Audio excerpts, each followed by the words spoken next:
secondly, that amongst the Republican models, the one that has just got 73 votes is clearly preferred. Now, when you bind those two together, it would be a travesty in common sense terms of Australian democracy for that proposition not to be put to the Australian people. This was the best republic that the best brains of the Republican movement could come up with, and it could only get 45% support, and that is a credit to the healthy scepticism of the Australian people when faced with change for change's sake and a dud model republic. Thank you. My next question, which is the sixth question, is about the difficulty, the alleged difficulty. I suppose there is a difficulty, and there should be a difficulty, I think in my view, I would think you would agree, in passing referendums.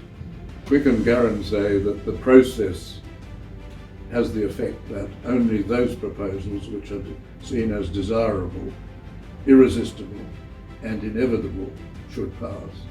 And I think that the Australian people tend to think that a proposal should only proceed if it can be seen to significantly improve the governance of Australia. Do you think that's what No, I think there's a lot of there is a lot of truth in that proposition. I think the circumstances surrounding the putting of a question and how many questions are put at the same time can influence the outcome.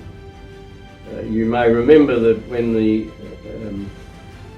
referendum proposal to include Aboriginal people in the census was carried and give the Commonwealth collateral power with the states to legislate for Indigenous people, that was carried by an enormous majority, over 90%.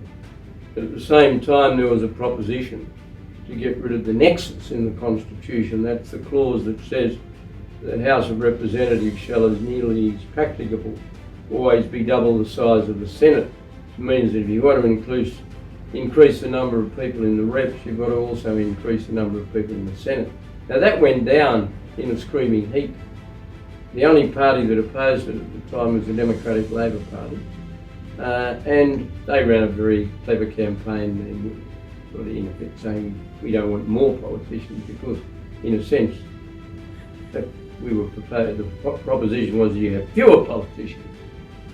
It really was ludicrous in my view when the size of the Parliament, the House of Reps, was increased, which incidentally I voted against along with all of my Liberal Party colleagues in 1983 rather,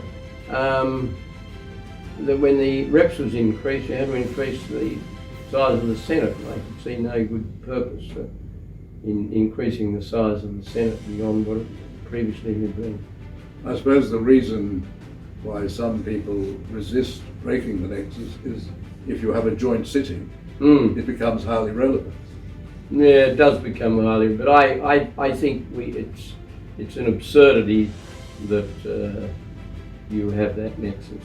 Anyway, that's academic. Yes, it's not going to, I don't think we're going to have a referendum on the nexus. I don't think we'll have another. No.